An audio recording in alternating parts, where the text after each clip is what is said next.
on the dot at 8:30, and you can plan the rest of your evening. Thank you so much for joining us at The Wandering Artist. Some of you are new here at The Wandering Artist, so welcome to this beautiful arts and culture space. It's one of the finest places in Chennai, which has been set up by two wonderful people, an artist, Kaveri Uvanna, and Nalanda Way's Sriram Iyer.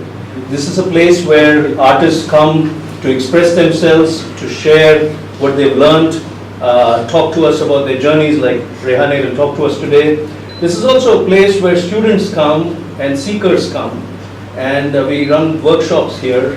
I'm using the word we. I like that. Yeah, you love that? Yeah. So we run workshops here all through the month, and we're very on almost every discipline.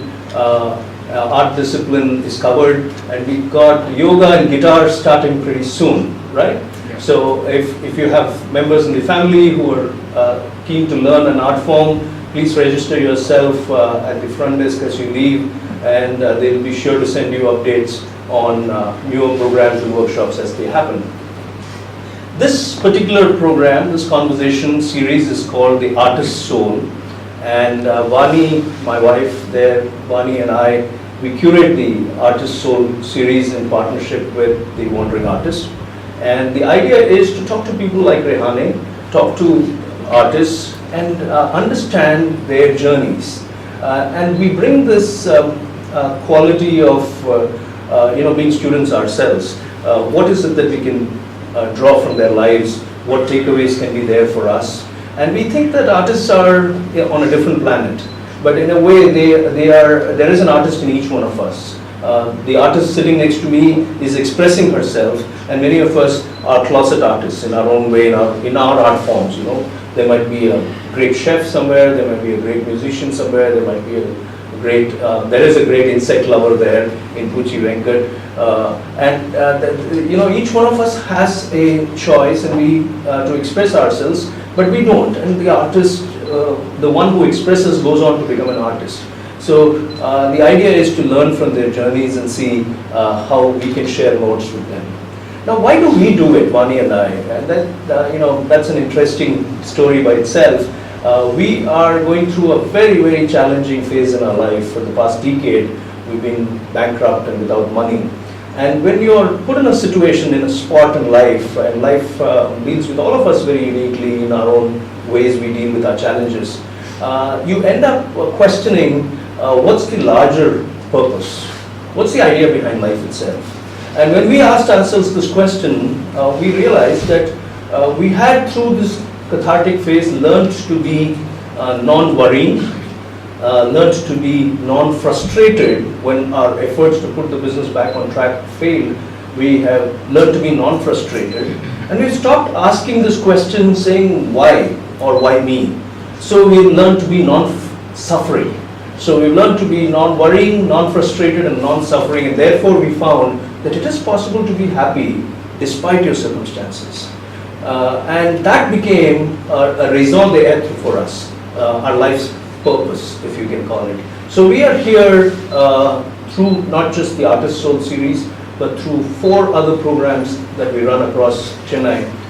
We are inspiring happiness. That's why we curate these programs, just to share learnings from not only our journey, but the journey of many people. And these are non-commercial programs. They're not done for any gain other than for sharing. This is also the phase in my life when I wrote my book, Fall Like a Rose Petal, and you can find it on Amazon or on Flipkart.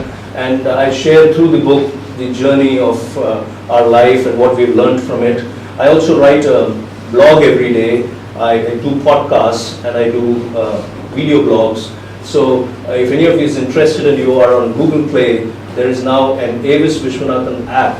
So if you download the app, you can get my podcasts, my blogs, and my blogs served to you directly to your phone.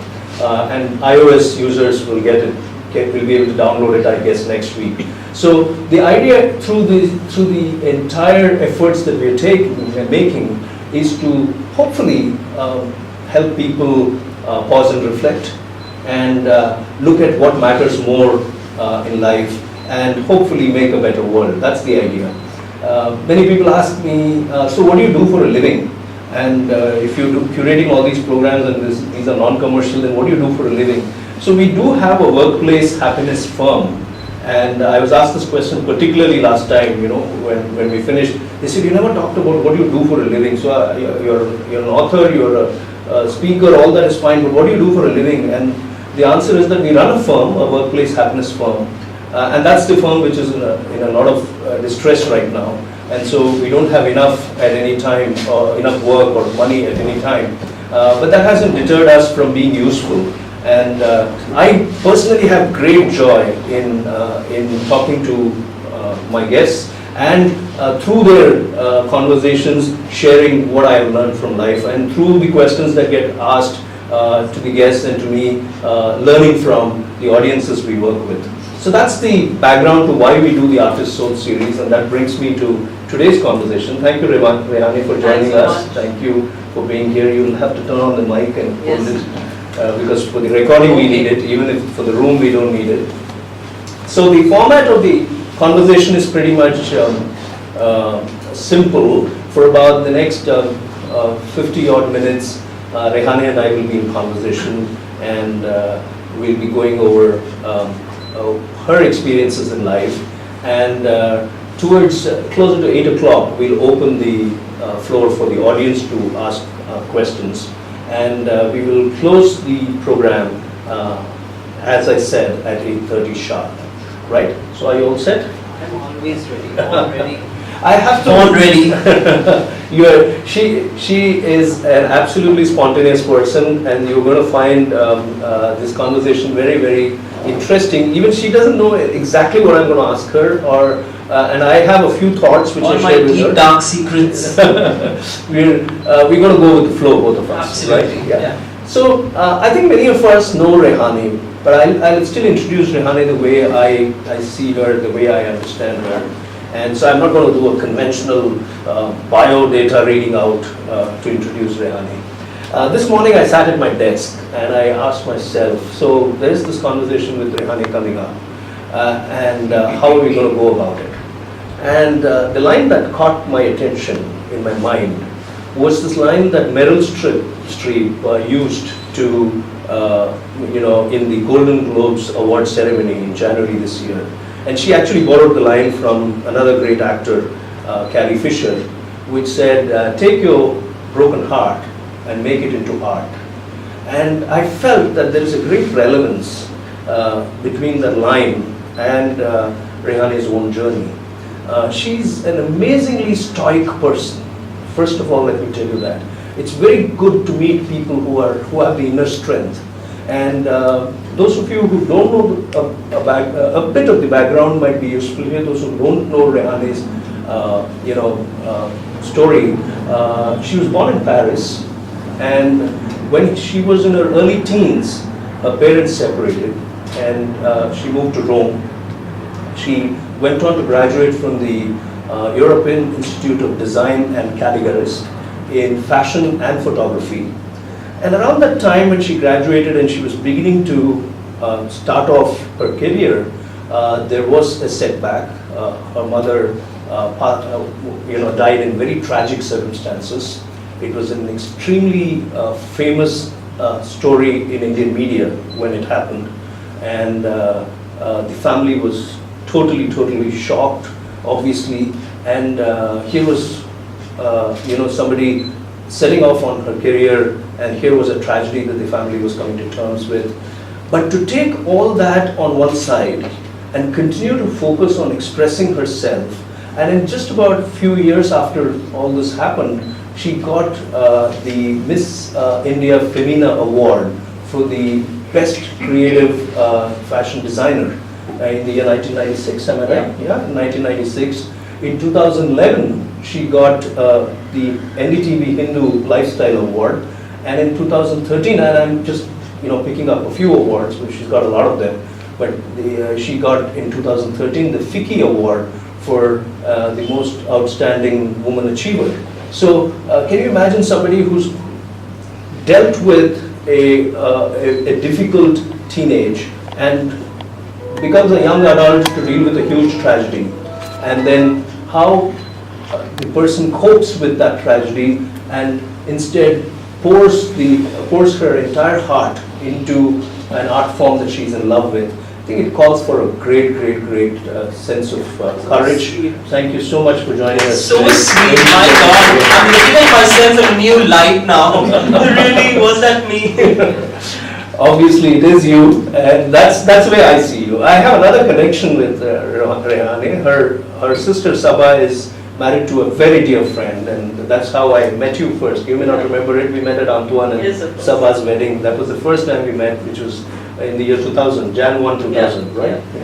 It was the wedding of the millennium. So we met there, and we've been good friends ever since. And so thank you for joining me here today. Pleasure is mine. So let's start the conversation, and let me ask you, so your father was a diplomat, and you were born in Paris, Yes. and you had a lot of early years would have been a lot of travel with the family. What Yeah. kind of influences in the early part of your life directed you towards fashion? Okay. My father was, of course now he's retired, a part of the Indian diplomatic service. Okay, Akbar Khalidi, of course, very highly ranking diplomat in Middle Eastern affairs and stuff. But we were his extra baggage.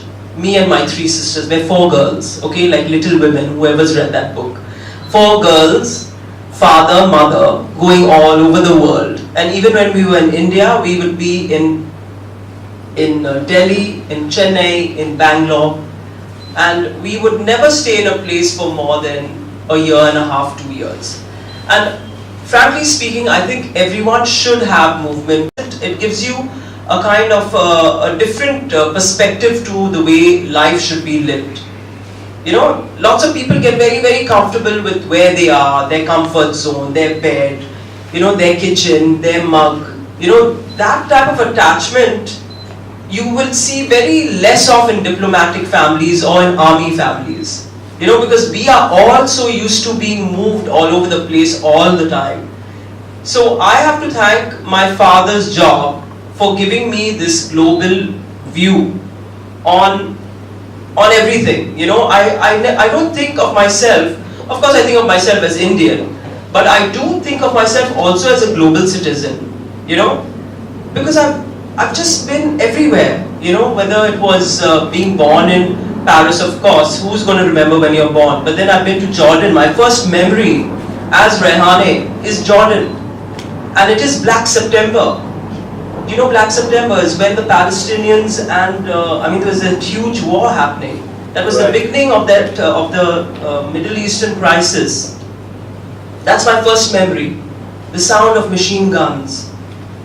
My puppies being poisoned because we had dogs. Okay, when we were in Jordan, and people generally in the Middle East do not like dogs, so they had poisoned 6 of my puppies. 6 puppies. Oh, they were dead on the snow with blood coming out of their mouth. And that's my first memory.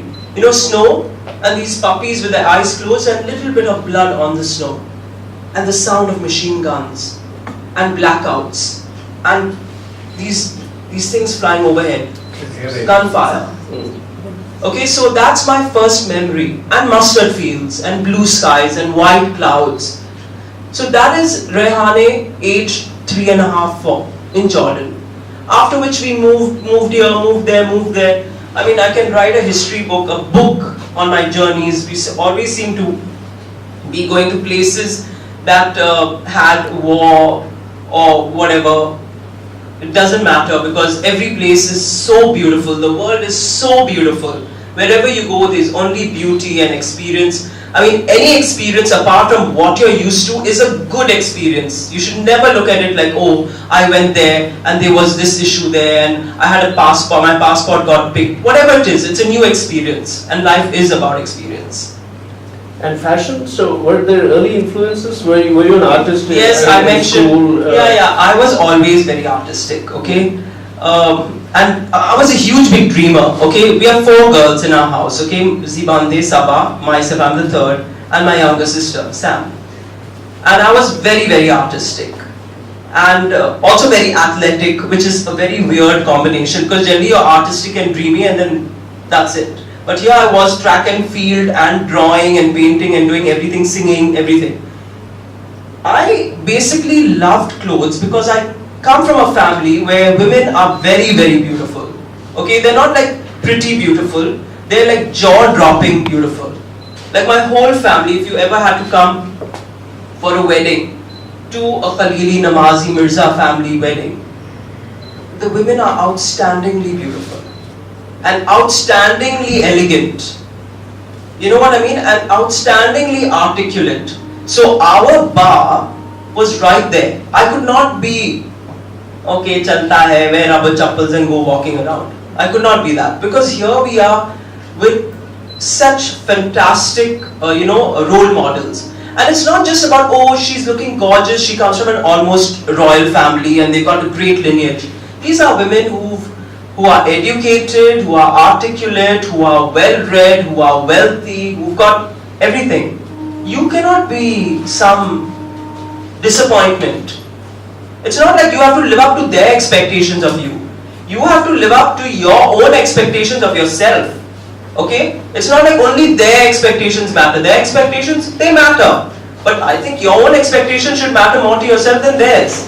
Right? And for me, it was always my own expectation that I should be in my own eyes better dressed, better spoken, better read, more talented than everyone that has come before me.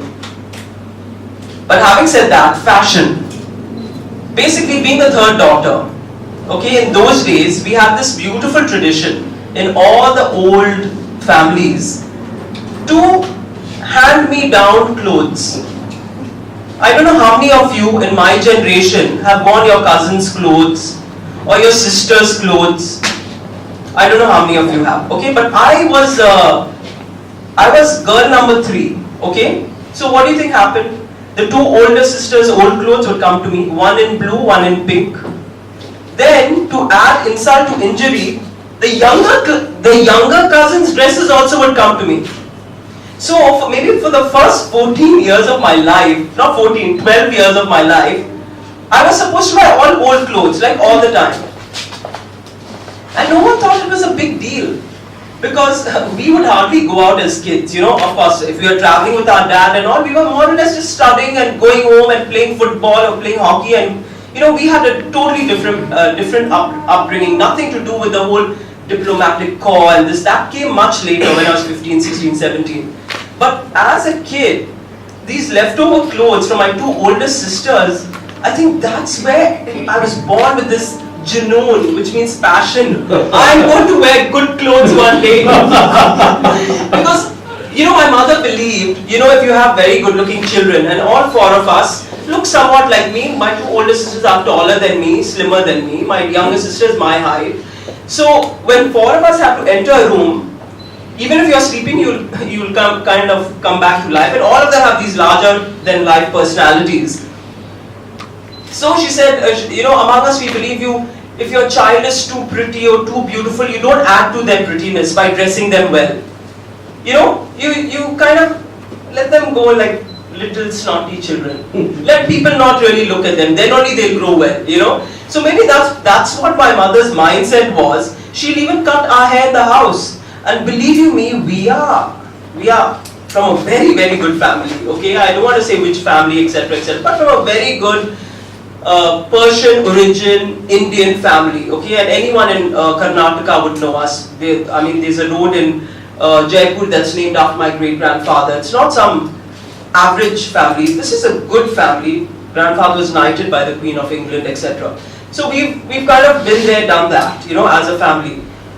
But having said that, it was a very different, all these old families, they are not how the new families are today, who have money and who have wealth. They wouldn't ever spend money the way people spend it today. Very conservative with the way they spend. I think people in Chennai will understand what I'm talking about. Just because you have money doesn't mean you go and buy the latest car or this or that. Everything was there. It was there for you only. What's a hurry? You don't have to go and buy that big piece of jewelry, you know. So the thing is, fashion for me was this, to know that one day I'm going to design clothes and maybe wear good clothes. That's the most interesting explanation I never thought this was but listen, what spurred you? As soon as we started growing up and started really looking beautiful, and my mother realized that these are really charming girls, then she was like, now I can start giving them whatever they want. So it wasn't like this, only while we were like 9, 10 till 11, right, it was like this, okay? But after that, I mean, once you start growing up, you yourself make demands on your mother, father, whoever, you want this new dress, and no one said no. Till you're 10, 11, where do you have the mouth to ask for anything? At least in those days, you would never ask. If they gave, they gave. If they didn't give, that's fine, doesn't matter, you deal with it. That's a fantastic story. Thank you for sharing that. I pick up a very interesting learning here from the first statement she made. Of course, the Junoon for fashion. But not just for me. I love fashion anyway. It's not just clothes. Right. So, you know, she did talk about that. But if you backtrack a little bit into the conversation, an interesting point she made was that when you travel a lot and you go through a lot of experiences, you learn from them. And she said she sees beauty everywhere, which is very important. I think we try to look at our worldview is very restricted at times, and we try to see it only from where we are. But if you travel and you accumulate a lot of experiences, you do notice beauty everywhere.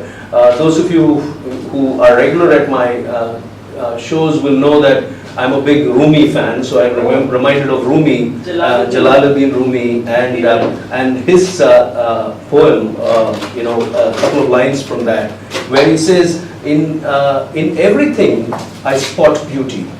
Every moment, every place is telling me, take my design and put it in your carpet. Which means there is an opportunity to be inspired by everything around us. And I think that comes only when you are looking at the world at large and not looking at only your world. May I just interject here? You know, people love joy and they love happiness. They don't love pain. Joy, happiness is a sensation, okay? It lasts for some time. Pain, sadness, sorrow is also a sensation. It lasts for some time. You know what I suggest? If the knife cuts, push it deeper. Push it deeper till the blood flows freely. Don't be scared of pain. Don't be scared of negative experiences. You are alive just once, this once. Now, just all of us here together. What I say is, however painful an experience is, welcome it, embrace it. Okay? Very hard to do. But once you become one with your pain, it's not pain anymore, it's you. May I put a context to this point that you're making, yeah, and have you talk about it from the context of your own experience? What you're making is a very, very relevant and powerful point. Did you feel that you learned this from your own experience? For example, when you moved to Rome with your father and mother separate, yeah, and you moved as that young teenager to Rome. Yeah. Did you learn to deal with pain? Wasn't there pain, and was this one of the ways in which you learned it, or did you struggle with it initially till you came to this understanding? But see, the thing is, for a kid, I mean, I won't say I was a kid, I was like 15 years old. Is 15 a kid? No clue. Anyway, I was 14, 15, parents got separated. And I kind of made the decision that I'd go with my father, even though we hadn't lived with him, because he was posted in Iran at that time. And as you know, Iran at that time had Khomeini, who had just come in. I hope all of you know a little bit of Middle Eastern history. Okay, Khomeini overthrew the Shah and was in Iran. It was an Islamic revolution. And my father was posted to Iran. It was not a place for anyone to go with for growing children. There was no schools. Right. So he was posted in Iran and he was living in Iran at that time. And we all were in Bangalore, and anyway this whole thing happened, the rift happened, and I moved to Rome. You know what? I've never rejected pain. I've never rejected pain. Is that a natural response? It's natural. Okay. You're gifted, you're blessed. No, I don't know whether I'm blessed or cursed, but I've never rejected it. Like I said, if the knife, what do you do with it? Push it deeper. Push it deeper. Let's see. Let's see where it ends. There's nothing to be scared about. We are here in this temporary vortex of life. What are you going to be scared about? How much can it hurt you? Can it hurt you to the point you're dead? I don't think so. And even after that, once you're dead, you're dead. You don't know anything in it. Enjoy it. It's pain, right? It is a sensation. Black to white. White is happiness, black is sadness. Or you go black is happiness, white is sadness. You go from one end to the other. It's still a sensation. Please try to enjoy pain. Maybe you will find something what I'm telling you in it. Write poetry. Savor it. Someone says something mean to you. Something that's stabbed you in the heart. Sit back. Just let it go right into you. It's such a beautiful sensation. Why do you fight it? Anyway, when I reached Rome, I lost one thing, which was my mom. Meaning she was in Bangalore. And me and my younger sister, my father, went to Rome. And I found Rome. Now people say, what's Rome? Okay, it's a place in Italy, it's a capital. But for me, Rome, in a very strange way, I had identified Rome as being my mother. I don't know whether you can, when I look at Rome, I say, this is my mother. This city is my mother. Because my mother I had left behind. And so when I reached Rome, I remember it was January and it was very cold. And I turned, I think, 16 in Rome. My 16th birthday, and I got a bad attack of pneumonia as soon as I arrived. I think it was the shock of the separation, going to a new place, not being in Bangalore with my friends anymore, taking this decision as a 15-year-old that I would go with my father and not with my mother, and taking my younger sister with me and saying, you're going to come with me and you're not going there. Because I made a decision even for my younger sister, which I don't know was the right thing or the wrong thing, but I did make that decision as a 15-year-old. I celebrated my 16th birthday in Rome, then promptly got sick. And I remember Rome protecting me. The whole city protected me. The walls, the floor, the grass, the dandelions in springtime, the skies, the open fields, the opera, the language, the crude gigolo-looking Italian guys, the women with over-made up faces, how much makeup those women wore. You could count their eyelashes. The first woman I saw when I got off the plane, blue mascara in 1980s. That time blue mascara was in. I could literally count how many eyelashes she had. I think she had like 6 or 7, all clumped up together. And she's like, ciao bella, come stai, you know. And it's just so vivacious, you know, the Italians. I love them. But more than the Italians and their language and their food was the city of Rome itself. And I can never explain how I feel when I think of Rome. It's an emotional thing because I lost one mother, I gained another mother. For me, Rome is such a fantastic city. And don't go to Rome like a tourist, okay? And believe you me, the Italians are not paying me to kind of push Rome as a tourist destination, but that city means so much to me. And I used to walk across a lot of it to go to college and, you know, stuff like that. I'll come to your college question. I have a question on the European Institute of Design, where you did your fashion and photography from. But there is a very relevant point she's making. Rome is a metaphor. In her story, she is a mother. But for us, it's a metaphor. Now, when we are experiencing a kind of a challenge, or when we are going through a catharsis, then oftentimes we tend to embrace or we find that we are embraced by another situation, by another context, and that metaphor is Rome, and there is a Rome in all our lives. But if we pause and reflect is when we will see it. Otherwise, it might just miss our attention. So there's a very powerful point you make there, Rehane. Thank you so much. So how was college and so you had to as you were finishing your high school or whatever in Rome, you had to make this choice that you had to get into fashion, right? As a field of study, and you studied photography also. Yeah. So I have actually two questions. What made you decide in favor of fashion? And B, when you graduated, you had this. You are a trained photographer, school photographer. So what made you decide not to pursue photography but stay with fashion? So the two related questions. Very practical. Right after my education, which is I did my 12th standard in a college in a school called Marymount International in Rome, which is a very, very prestigious school.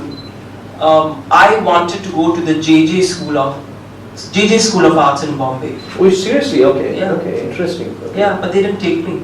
They didn't take you? No. Okay. Why? You didn't make the grade for them? They didn't even ask for an exam. Uh-huh.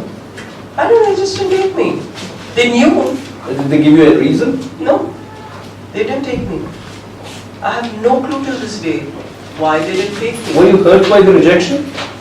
The thing is, I thought I would be taken by JJ School of Design or Sophia's. Okay. One of the two. But I was very keen on JJ because that is like one total art scene over there. Mm-hmm. It's like got such a fantastic reputation. Right. And it just, I don't understand because I remember going there with my dad and they said something like something to do with, I still don't understand for the love of God why I didn't get into JJ School of Arts. And I was like, what the hell? Because I wanted to learn illustration and because I'm very good with my, with the pencil, I can sketch on a wall. I have no problem, I can sketch anything. So after that, my father was like, okay, Sapphires. But that was not my first choice to come back to India. In any case, I said, okay, fine, let's go back. I feel so bad for kids that are just out of school and they're looking for something that kind of mentally turns them on. And it's so difficult for them to get into any course of their choice. And here I was, didn't even want to be an engineer or a doctor. I wanted to be an artist. And I couldn't get into a place like JJ School of Art. And till today, I don't even understand for what joy, because my father, being a government servant, it could have been easy for me to just walk in. I would imagine so. Yeah, it didn't. It didn't. They didn't want me there. But whatever, it's not that it was a great loss to me. I'm sure it was a loss to them as well. I don't know. I won't be arrogant to say it was a loss to them. Who knows what it would have been? Maybe I would have been kicked out like 2 years down the line or something for bad discipline or whatever, because I've always had a little bit of a discipline problem. But anyway, so the thing is basically JJ school didn't happen. Then I didn't want Sofia. I could have gone to Sofia, but I didn't want to go there. So I came back to Rome, and I said, okay. And Sofia was supposed to pursue this, photography, fashion, that whole thing of subjects, that bunch of subjects. I said I may as well be in Rome, and I wanted to do fashion, but I was not articulate in my brain enough to do fashion. So my father said, why don't you do photography? So I did the first year of photography, and of course fashion in those days in Rome was like huge. You had Dolce and Gabbana, okay, they just kind of burst onto the scene. Then you had Versace, who was in his golden moment, okay, in the 80s. Then Valentino, who was my neighbor. Like these were the trio, okay, the holy trinity of global fashion, and all of it coming from Italy, and there I was studying to be a photographer, developing my own black and white rolls of film, trying to. And I was all the time looking at this fashion, this, you switch on the TV, you'll have these models walking down the ramp or making all those pouty faces. and you're so young and impressionable. And I was like, you know what? This is what I want to do. Because I was always obsessed with clothes anyway. So I was like, this is what I want to do. And I was already like almost into my first year of photography. It was leading on to the second year. I was like, oh my God, now what do I do? I'll have to tell my father, want to change tracks. So my dad was like, listen, you finish your photography, and if that urge is still in you, you go ahead and do fashion. But of course that urge was very much in me, and I was like, I tell you, being in Italy and studying any of the arts just goes hand in hand. Whether you are in France or Italy or maybe England to a certain extent, I don't know. But I feel any of the European countries, even Spain, you see the whole place is so conducive to any of the arts. Whether you're studying to be an illustrator, photographer, a musician, or a fashion designer, you have to live in that ambience for you to understand what a big deal art is to people in those countries. Here we have our December to January music and everything. And then after that, level of competence, their level of technical brilliance in the way they constructed their clothes. I've never seen people make clothes like that. So anyway, from photography, I started like... So you had to add a credit? You had to take credits in fashion? In the second year onward? No, the thing is basically the European Institute of Design, there was a course fashion photography and stuff. Okay, okay. So we were doing fashion photography and all that, but I wanted to do hardcore fashion. So my father was like, okay, you know how fathers are. You've already chosen one thing, now what are you going and choosing another? So I was like, what the hell? So I remember Valentino Garavani, who's of course the Valentino, the god of feminine, beautiful, sophisticated, luxurious fashion. Okay, he's like #1 in the world.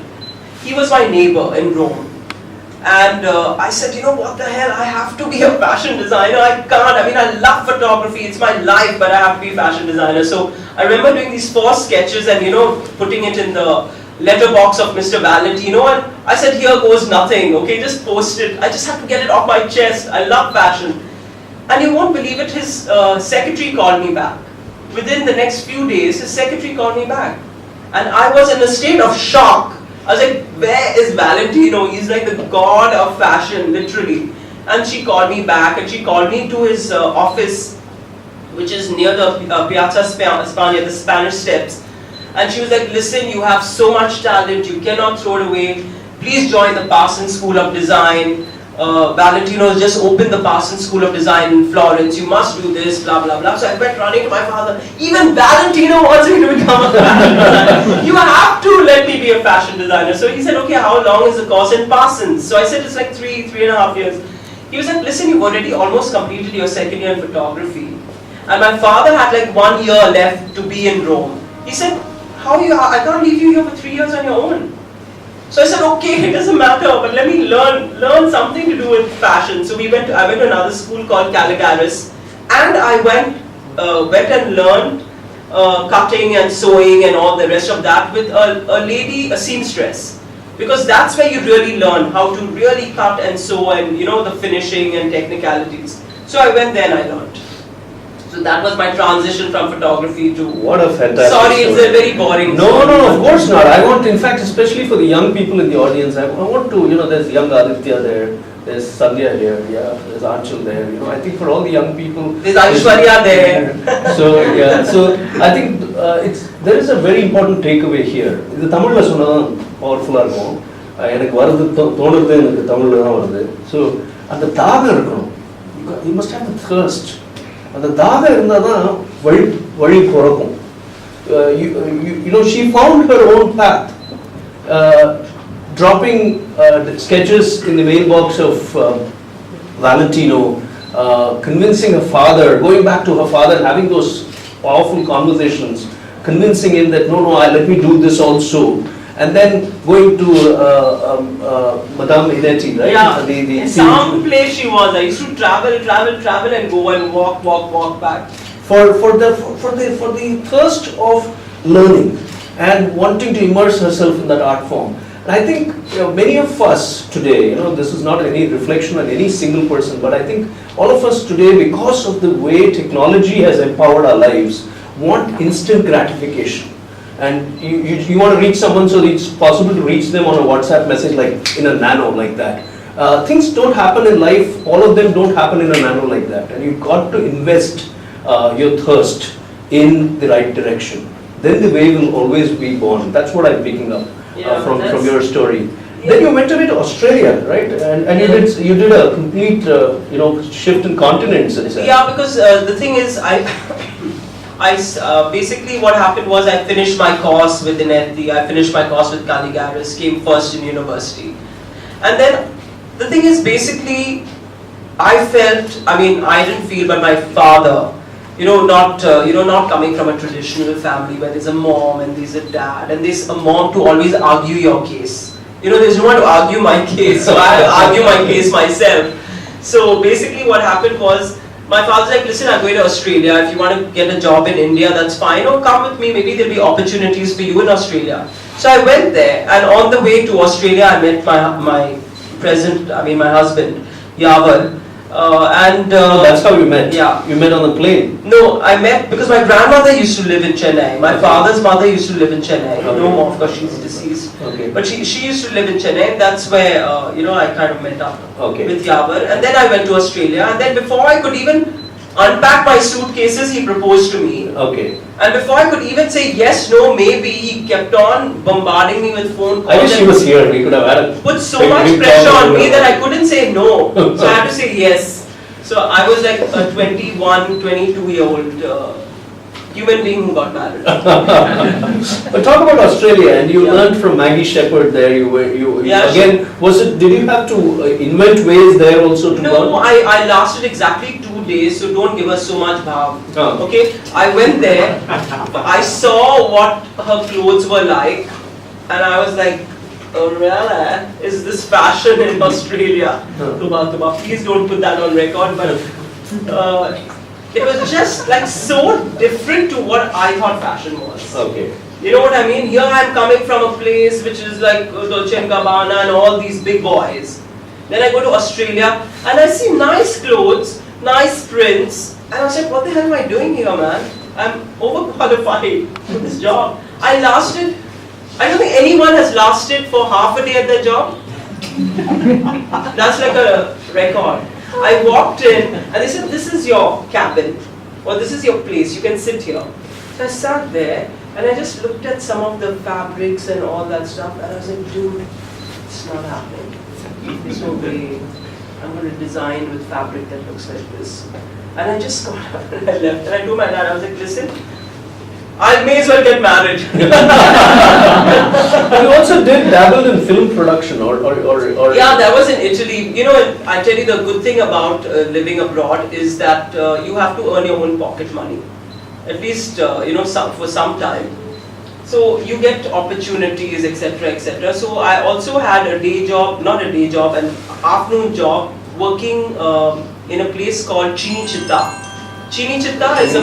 Can we put mobile phones on silent mode, please? Yes. Yeah. So no, it doesn't bother me at all. So basically, I worked in a place called Chinichitta, which is like the Kodambakkam of Rome. Okay. I'm sure they'll all be like turning in their graves, all the Chinichitta people, but the Kodambakkam of Chennai, and that is a Chinichitta of Rome. Okay, so all the movies, the ads, everything used to be filmed in Chinichitta. And I remember one of my friends saying, listen, I'm going for the auditions for Godfather 3, why don't you come along? I was like, who's going to choose me? Forget it, I'm not interested. So I went and I got the part, one extra part, and it was such a great experience. I can't tell you, Francis Ford Coppola, Andy Garcia, the whole crew, Al Pacino, my God.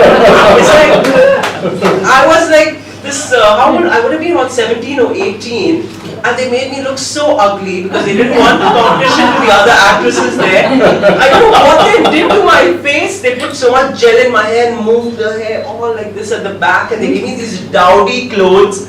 And I was like, what the hell, you're making me look ugly? But I said, forget it, as a kid, you're just like, it's just fun. Even if they didn't pay me, I would have done it. It was such fun to be a part of this whole thing. And I remember it was a banquet scene, and the banquet, it was shot for like 3.5 days, the banquet scene. And the banquet, they didn't take the food and change it. And so by the end of the second day, everything was smelling so bad. And we all used to be like, they're like, okay, now come on, action. All of you stand and toast, come on, toast. Everyone has to toast with their glasses of wine, not real wine, there's some rubbish inside. Wine. Salute, salute, it was such fun.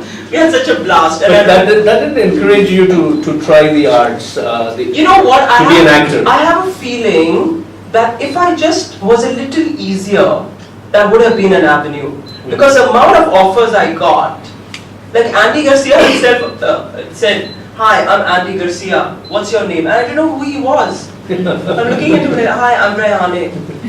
You know? And I had no clue. I was like so thick in the head. Can you imagine Rehane, the photographer, Rehane, the actor? No way. I'm sure she would have done very well. Listen, let Meryl Streep be happy. Let her be happy, you know? So let's come to Chennai. So you were the 21-something human being who said yes to Yawar. Yes. And is that what brought you to Chennai? No.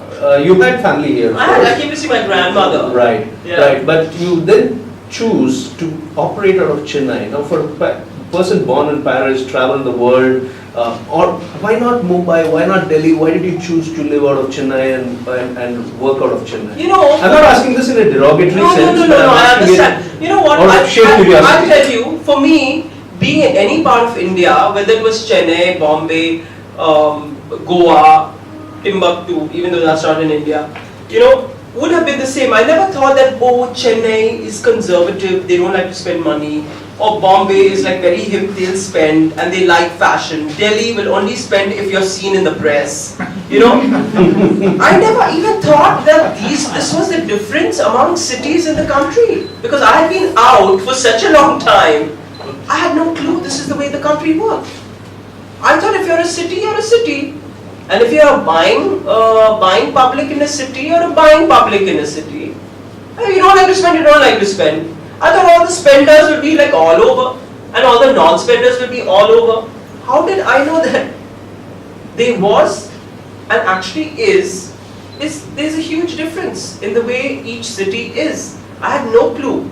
And they say, you know, it's ignorance is bliss. I did not think that why am I not going to Bombay?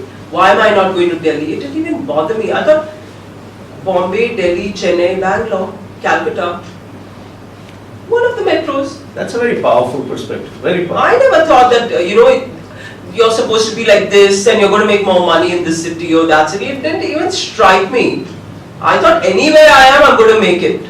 Because I had full faith in myself. I did not care about whether this city was like this or that city was like that, or those people bought or those people didn't spend. It didn't bother me. I knew what I was and I know what I can do. And I went with it, gung-ho, and by God's grace, everything is fine. I don't regret any decision. The word faith itself lends itself to many interpretations. But the way I've learned it now in life at my age now is that fundamentally have faith in your creation. If you've been created, you will be looked after, provided, cared for. And if you bring that faith into your work, then any place is a temple. Any place is a blessing. You don't have to necessarily... It absolutely doesn't matter for you to say, oh, Chennai, no one likes my clothes and all. Then go sell it on the internet, no? What's your problem? Or send it to Bombay, or send it to Delhi, or send it to wherever you want. You can't complain. If you are not able to sell your product, that means you've not found the market to sell your product, which means you need to maybe work a bit harder to find those people who like to wear your clothes. You know? Because there is a market for everything, believe it or not. There's a market even for hair that you cut and you throw. Absolutely. Absolutely. And for nails that you cut and you junk. There's a market for everything. What do you mean there's no market for what you have to offer? Of course there is. Go find them. Absolutely. I'm going to come back to the fashion question and the label Rehane very quickly, but around this time, just so that we're covering it in a chronological way, around the time that you got married and you moved to Chennai, your mother's tragedy happened. Yeah. Now, how did you use your art at that time to keep your keep yourself together, hold yourself together. Was art very useful? And you have very strong views on, the right views, I would say, on dealing with pain. So again, it could have been, after the phase that you went through as a teenager, this came on very quickly at the time when you're starting off your career. Yeah. So how did you hold yourself together? I just had my first child. Oh, okay. Yeah. Okay. I was very young. I was like 21 when I got married. So I just had my first child, and we got this news about my mom and stuff like that. The thing is, I hadn't met her for so long. I hadn't met her for so long. So it was like someone who was not there, really not being there. Okay. Did it make it easier? How does anything become easier? Nothing becomes easier. You just deal with stuff. You don't think of the mechanisms of dealing with stuff. You deal with it. You just deal with this thing, and I'm going to be strong and all. Be weak, yeah. You're going to be weak. You're going to fall into pieces. You're going to go through depression.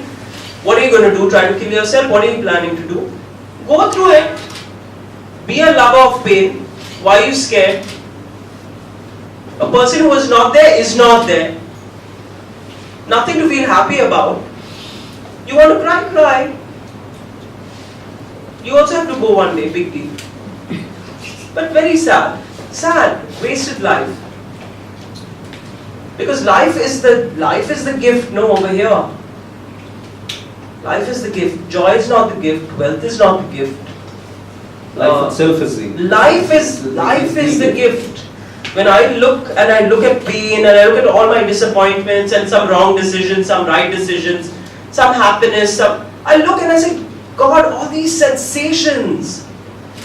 You're alive. You're feeling stuff. You're alive. After everything is over and done, it's done. Enjoy it. Enjoy whatever you have. So the thing is, as far as a person not being there, was not there finally, of course it hurt. Motherless, it's okay, used to it. I think there's a very, I don't want to even add anything to what she's saying, but what I personally can relate to thoroughly is the fact that when the ball is thrown at you, you are going to respond with a reflex reaction. You are not going to analyze the mechanism. And I think many of the times we miss the beauty of that experience, trying to analyze or reason the mechanism. I think that's what I'm picking up. Very powerful, Rehane. It's just beautiful. I've got a small little thing with anything in the world. Losing the instinct. A human being has evolved not because of anything, mainly because of instinct. And as we evolve more and more, I feel we're losing this gift which God has given us, which is known as instinct. I'll just read you one small passage. When the great way, the path, is forgotten, philanthropy and morality appear. Do you understand what I'm saying? Philanthropy and morality. I'm so good, you're so good, we're all so good, we're doing charity work, we give poor people food, all that appears. When the great way is forgotten, philanthropy and morality appear. Intelligent strategies are produced and great hypocrisies emerge. Are you guys following what I'm saying? Yeah, please go ahead. Okay, intelligent strategies are produced. Stephen, I'm going to ask you question and answers at the end of this. Okay? You see, everyone's losing their instinct. So now great strategies, great morality. Everyone's doing things. Oh my God, we are evolved. We are producing strategies. We are moral, we are philanthropic. Oh my God, how much we've progressed. When the family has no harmony, piety and devotion appear. Okay? Sitting and saying your prayers full time. There's no harmony over there. The nation is confused by chaos, and loyal patriots emerge. So whatever you all have learned, which is good, actually is not so good. So what have all of you learned? Can you answer me that? Philanthropy is so good. Huh? Strategy, oh my God, how many books on strategy have we read? You know what is the cost of all this? You've lost your instinct. You've lost your instinct. You've lost the instinct of catching this paper if I throw it to you. Because you're so involved in the intellect and the strategy and this and that. What are you now? You've become human. All of you are human now. I'm human. We've lost that God-like, instinctive, that instinct. A child when it's born, it knows how to survive. How does it know to survive? Tell me, how does it know to survive? Was it taught how to survive? Isn't it instinctive? Isn't it what God has put into the child that makes it survive?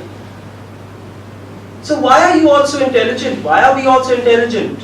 Strategy, philanthropy, devotion, sit and pray. I feel sad because all this is not the path. Set yourselves free. For me, that's it. And stop judging each other. Stop judging me. And when I say stop judging me, I mean really stop judging me. Because the amount of judgment that I have gone through is like unbelievable. I walk into a room and every person has got a different idea of who I am. It's not fair. You can't do that to a 21-year-old girl who comes to your city. You can't do that. That's not right. You can't do that. I can have blonde hair, who gives? You cannot judge. Please stop judging each other and hurting each other by judging each other. And retain that instinct, the human instinct. Yeah, the main thing is instinct. Everything is lost. Everyone's become too clever. In fact, Bhumi says, sell your cleverness and buy bewilderment. I think she's referring to that, when the joy of dealing with life as it is, the experience of dealing with it as it is. Where there is joy, where there is pain, deal with it. I have one, I'm keeping a tab on time, so I have a couple of questions on brand Rehane, on the label itself. And you can answer it from the way you see it. Yeah. But I'm presenting the question more like the way people look at fashion itself. Yeah. So fashion sometimes is seen as for people with the right size, which is often seen as zero size and all that. Or fashion is also for the people who can afford it. Now, as a designer, when you style people, and you style celebrities, you style common people, and you're one of those who fuses Indian sensibility with European trends.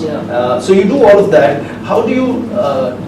Aren't these myths that it's only for some specific strata of people, or it's priced only for some people? How do you bust these myths in your work? Well, it's not a myth. It depends. If you have a Pret lines are generally cheaper in India at least. If you have a high fashion line, obviously it's going to be more expensive. But I say people have to change their idea of high fashion and spending. Oh my God, I'm not going to spend 25,000 rupees on that dress. The fact is, the designer is not earning all that money. Okay, the fact is, a lot of that money is going to 10 other people. So don't think that, oh my God, who's this fat cat designer, okay? Taking 25 grand for what? What has they given me? Like two embroidery, little bit of embroidery here, one border there. Okay, it's not that at all. It's just that our industry as high fashion designers is an expensive, and it is an exceedingly expensive industry. Gone are the days where you could get labor cheap. Today it is cheaper to produce stuff in Vietnam and in Bangladesh than it is to do in India. And I really am thinking, even though Mr. Modi says, what does he say? Make in India. Make in India. Make in India, but Indians will not buy at those prices. So make in China or make in Vietnam. Vietnam, one of the two places. That's the only thing we can do. Because I'm telling you, this is the future of Indian fashion. Production is going to stop here. That is for sure. Because the way the price of labor, hand embroidery, I mean, you name it, everything is crazy. And now you've got GST, which is I mean, God help us, I don't know where we're going to go with GST. So the thing is, Make in India is a great concept, and that's the reason why I'm back in India. I could have chosen to go anywhere. I mean, I could have not been married in India. None of my sisters are here. But the thing is, I really believed, and that's how many reallys I said. 4. 5. Okay, 5. Okay, I 5 really believed. I believed in India being the number one country in the world, and I wanted to be a part of it, and that's why I came back. Because I said, even if I'm a frivolous designer, at least my contribution will be something to the country. I really believed, and I still believe. But the thing is, if things continue like this, labor and production is going to slowly shift out of the country to cheaper venues. And that's because we cannot put that big price tag back onto the public. Because there's no justification for it. You get what I'm saying? We can't justify. How come you spend so much? How come, people say, what am I paying 25 grand for? Like, how do you justify that? Silk costs so much. Chinese silk is cheaper. Indian silk is so much more expensive. Chinese chiffon is cheaper. Chinese georgette is cheaper. So are you saying that this if we were to still regard it as a myth, it comes from a lot of lack of information about the kind of work that designers? Yeah, you can't see when a person is sitting and doing hand embroidery. They're not going to charge you peanuts for the hand embroidery. I'm sorry. They're going to charge you one arm and one leg, and you pay that. You pay your arm and your leg. So the karigari yes demands a value, right? Of course. And how dare you not pay them? They have to be paid. How do you argue? You're going to sit and argue over something that's costing 2.5 lakhs. Where do you think the 2.5 lakhs go for this one garment, for example? If it's a wedding lehenga, where does it go? You think the whole 2.5 lakhs goes to the designer? No, sorry. At least 1.25 will go straight to the guy who has bloody put the, sorry if I should not say the bad words and all, but at least 1.25 will go straight to the karigar, the guy who is working with his hands. And why not? Why not value them? Yeah, exactly. No, but then we don't value them because we don't want to pay that price, no? So what happens? What's the next step? Now, machines have been produced. They're called digital embroidery. Okay? I won't even go into this because I'll start totally losing it. No problem. Let me go to the next question. No, because digital embroidery is going to make our Indian embroidery extinct and even more expensive.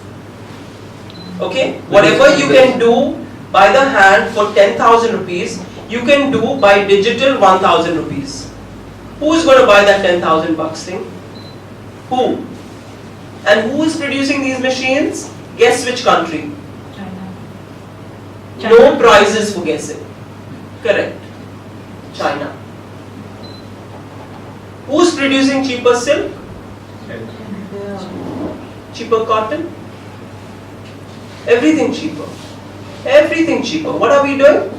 Putting taxes up, doing whatever. I don't know what we're doing. I just don't even want to go into the specifications and the technicalities of this because it's just scary.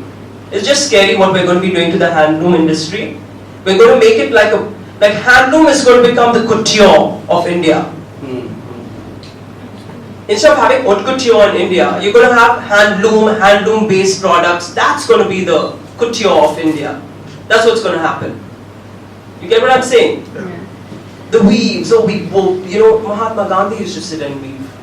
What is handloom? It's supposed to be something that comes from the villages. Some extra money the village people could earn out of, weaving their own khadi. They could sell it to cooperatives, which would buy it.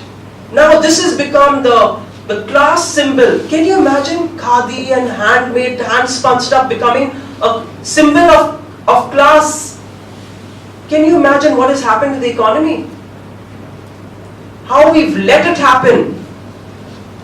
I'm not blaming anyone, but I'm saying, how did this happen from independence time, where khadi and hand-spun and handloom was supposed to be one of the cheapest things and one of the things that was accessible to everyone. You could sit in your house and do khadi.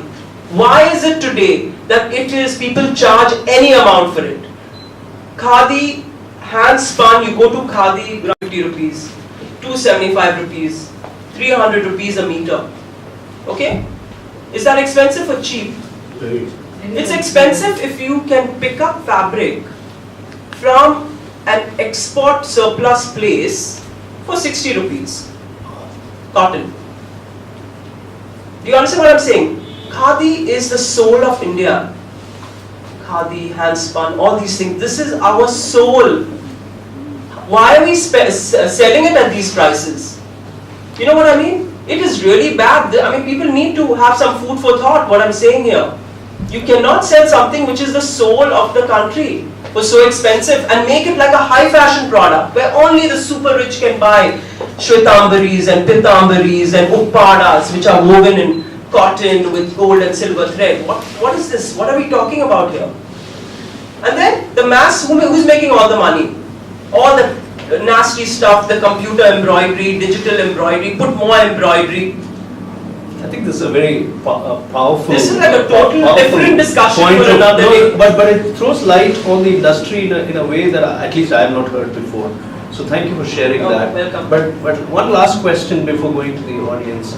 An artist like a musician, inventing yourself every now and then, how do you do that? Okay, I think the first thing I mentioned about instinct is very relevant to the answer.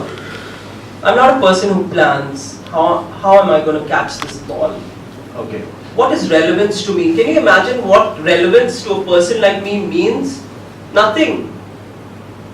It doesn't mean anything to me. I don't care if I'm relevant. I'm relevant to myself and to my God. What is relevance? I don't need anyone. Relevance is needed and sought when you look for relevance in other people's eyes.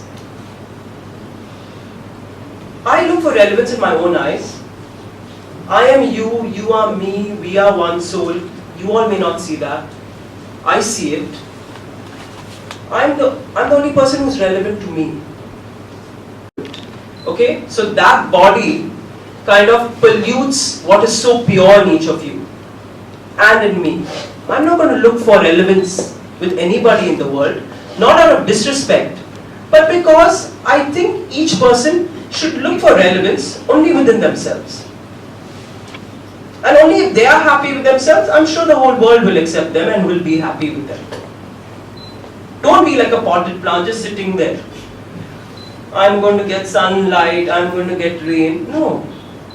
Spread your wings, fly. Find relevance for yourself. Don't seek approval in other people. It's a very important thing because creativity you have your own idea, but selling that to the world is another thing. So I want your insights about selling that. I think the question is more about you create something, but how do you put a value on it and how do you sell it? There's something called a costing sheet. Okay? You take whatever ingredients you put into a garment, you write the cost down, then you have to say what is the amount I spent on tailoring it, embroidering it. Then now of course you put GST. And then you put yeah, crazy amounts, and you keep on adding whatever. Then you get some kind of cost of that product. Then you have to put whatever your profit margin is. Then you put it up in the shop. Then of course you'll have all the clients come and say, "Oh, too expensive, rubbish! I can buy 5 dresses for that." You know what I mean? You go through that? I don't go through that. And even if I've gone But through much worse. what I mean is, do clients really say that? No, but clients have walked into my shop long time ago, not now, like about 12 years ago, 13 years ago. Once there was a collection of mine, the rose collection, okay, full of roses. And I don't know what happened. One day I had gone out for lunch and I came back. The entire collection was sprayed with turmeric. What? Yeah. In my Sham's garden shop. Someone had come in and sprayed 20 garments with turmeric. Can you imagine? Can you imagine in our Chennai? And I was like in shock. I was like, which moron is going to do this? How can they do this? I couldn't remove the turmeric. You can't remove turmeric. And it was this very romantic pastel pink and mauve and green and roses. You can't do anything with that. I had to junk that whole collection. So anyway, people don't say it's expensive, but they do this sometimes. So your answer to his question really is that you put a value on it after you do the costing, Yeah. and then you Yeah. come to the selling price. And then the thing is, basically, people will guide you. People will guide you. If they feel it's too expensive, you'll see it on their faces. If they don't feel it's too expensive, they'll buy it. You know, but it has to be. You get. No, and but you that's feel- only in Chennai, huh?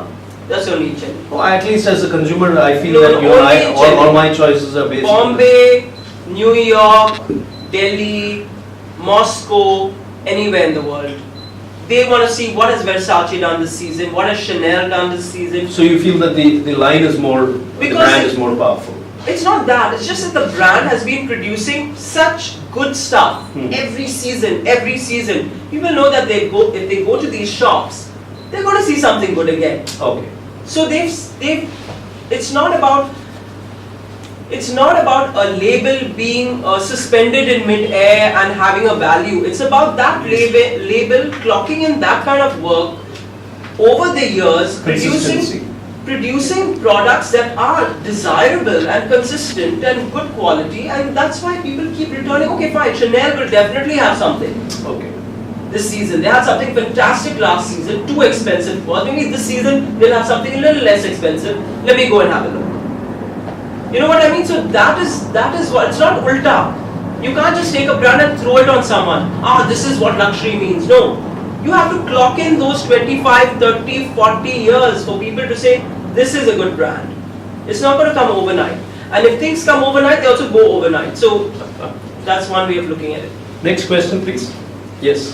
Can I just tell us something about how the youngsters stay inspired, because the competition is more, and in every way they ape West, and now West is going into major depressions. All the youngsters are going to the psychologist. So it has become fashionable even here to buckle easily. Yes. But the fact is that there is a lot of competition, and the population has grown, and technicalities have become more important. So how do these children stay afloat? I mean, how do they keep themselves motivated and do something like what you have achieved? Thank you so much. Thank you. I think you need the mic, hold the mic. Yeah, sorry. Lata, thank you so much. That's a very, very relevant question, because I've got two sons who, one is 24, one is 20. Very relevant. You know what? As Avis was saying, to find relevance, to be relevant, please, they need to stop looking for that. Because that is misery. Don't do that. I want to be relevant to all of you in this room. Arey, half of you will be like laughing, when will she shut her mouth? Half of you will be saying that. I know one of you at least is saying that. Oh, yo, I want to go home Saturday night, what the hell? How can you be relevant? You have to let these people have. See, the thing is so difficult because these things actually are born within you. They must have a desire to achieve. And how do you make a child have the desire? You have to show them the plus points of that particular field they're interested in. And tell them, yes, you have to be important in this field, but for you to be important in this field, you have to be technically perfect. Technically perfect. Do not look at being relevant, because you can be God and not be relevant. In fact, God himself is not relevant. Is he relevant? No. Now, where is he relevant? I don't see his relevance because I see the way human beings are behaving. We are not behaving like as if God is of any relevance. So when God himself cannot be relevant, why should we look for relevance? We should look for perfection in what we're doing. And how do you motivate the youth is, darling, if you look for this, you try to do this perfectly. You know what the rewards for this is? Look at this person, they've achieved so much. Bill Gates. You think Bill Gates looked for relevance? of a particular task or job that has to reach a certain level of perfection. That is where you need to push the youth today. This has to be achieved. Then all these other things fall into line. And if they're not passionate enough, they will lose interest in whatever they're doing. Which is fair enough. Let them lose interest. Rather than them thinking that they like something which actually has got no future for them. I'm glad this question was asked, and I'm glad you I hope I answered it. No, I think My question was, how does that, how do these youngsters cope? Hour before the dawn. Ultimately, whatever we, the elders say, parents say, it's the person who's going through, is the one who's got to self-motivate and keep going. That strength of mind has to be there. But how do you, because I think you've seen the worst of lows. Yeah, I've seen the worst of and the the worst. best of highs. Yes, true. So what kept you going, and what should they do, like, I mean, to keep that? Well, in my particular case, it's just I kept walking. I just kept going. In my particular case. Not lose hope. Even if I lost hope. Who says I didn't lose hope? Even very recently I lost hope. Like lost hope. It's like when I read the news I lose hope. Where's this world heading? Maybe to you all it doesn't affect you all at all reading the papers. For me it puts me into a big depression. Just looking at where the world is going. Because a person like me believes in a world without borders. Do you understand how depressing it will be for a person like me who believes in a world without borders? And here what are we doing? Cutting things up, dividing, this is a border, that is a border. And I'm a person who believes in the entire humanity as one big thing. So you can imagine the kind of depression sometimes I go through, hopelessness. But you just keep walking. And I You think keep going. And the thing is, how do you make a person keep going? That is the art. Because it cannot be done externally. Motivation is essentially What an you have inside to, job. what So I you've got to feel, walk. what I have to do, if my child, for example, my child, and of course they go through ups and downs, I would say, listen, everyone goes through it. You just have to keep going. Okay, just have to, and listen, and I also, just before you all entered, I had told everyone, you don't have to only enjoy happiness, no? You can enjoy pain also. Is it not a sensation like happiness? You know what beautiful poetry comes out of pain? I can't tell you, if there was no pain, there'd be no art. Absolutely. Where would there be art? Where would there be music? Where would there be paintings? Where would there be love songs? Where would there be... I mean, half of the artistic world would be a big zero if there was no pain. Thanks God for the pain. Thank you. Just don't give me too much. But thank you. Thank you, God. So I say enjoy your pain like you enjoy your pleasure. Like you enjoy good things. Enjoy the bad things also. And you just tide over it, because it's not always going to be day and afternoon. It's going to be night and midnight.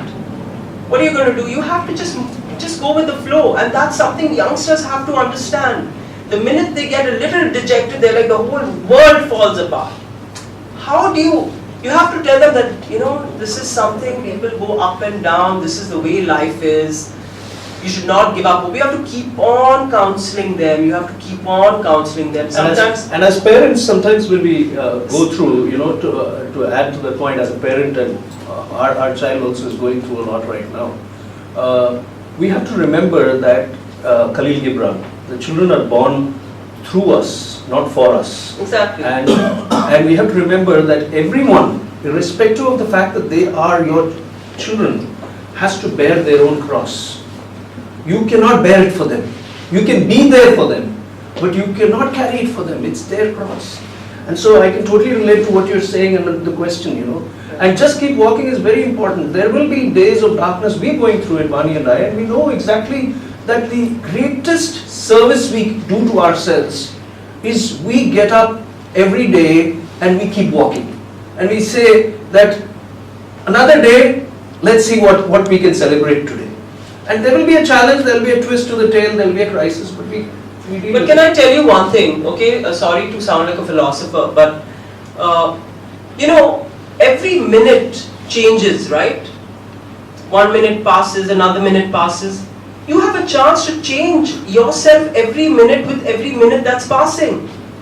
At night when you sleep, You wake up in the morning, maybe refreshed, maybe not refreshed, but the fact is, that's another day for you, another chance.